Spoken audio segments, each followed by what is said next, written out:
ঢাকার বস্তিতে থাকত ৩ বন্ধু করিম, জসিম আর হাবিব, ৩ জন রিকশা চালক। তারা প্রতিদিন একসাথে কাজ করে, খায়, গল্প করে, হাসে। বন্ধুত্ব ছিল তাদের জীবনের বড় ভরসা।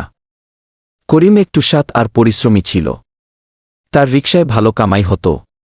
তা দেখে ধীরে ধীরে হিংসা ঢুকে যায় জসিম আর হাবিবের মনে।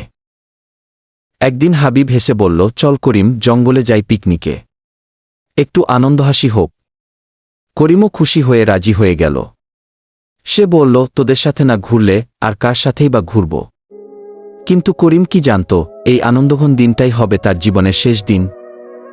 জঙ্গলে গিয়ে ৩ বন্ধু একসাথে খাওয়া দাওয়ায় মেতে ওঠে। কিন্তু করিম জানত না, তার প্রিয় 2 বন্ধুই বিশ্বাসঘাতকতা করেছে, আর তার খাবারের মধ্যে চুপি চুপি মিশিয়ে দিয়েছে বিষ।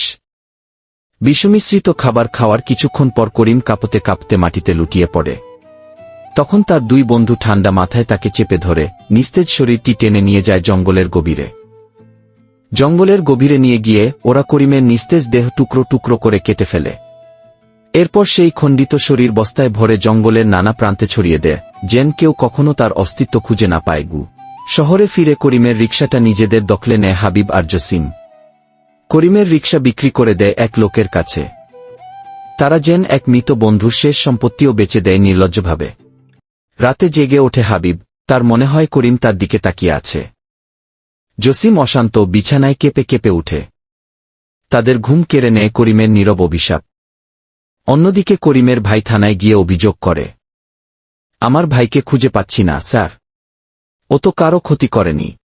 বক্তব্য শুনে পুলিশ কর্মকর্তারা সঙ্গে সঙ্গেই জঙ্গলে অভিযানে বের হয়।